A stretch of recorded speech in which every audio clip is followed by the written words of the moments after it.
Navi Mumbai सल्तनतचे rape केसेसचे बादशाह गणेश नाईक. अरे गणेश नाईक, तुझं नाव एवढं छान आहे. आमच्या देवाच्या नावावर तुझं नाव गणेश आहे आणि काम तू राक्षसवाले करतो.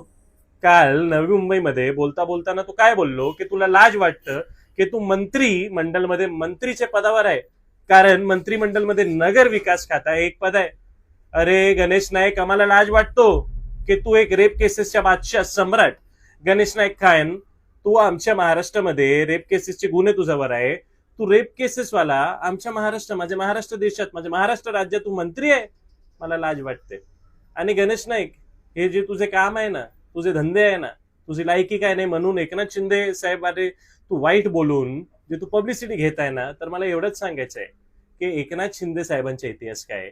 आज माझ्या महाराष्ट्रामध्ये, माझी मुंबईमध्ये, माझ्या ठाण्यामध्ये, नवी मुंबईमध्ये आणि गावात गावात जेव्हा एकनाथ शिंदे साहेब फिरतात, तर माझी आई बहीण जेव्हा एकनाथ शिंदे साहेबांना बघतो तेव्हा काय बोलतो, अरे माझा भाऊ आला, माझा लाडका भाऊ आला, माझा दादा आला, माझा बाबा आला, अरे माझा पोरा आला, अरे एकनाथ आला, अरे एकनाथ शिंदे साहेब आले. ते माझे एकनाथ शिंदे साहेबांचं कौतुक आहे.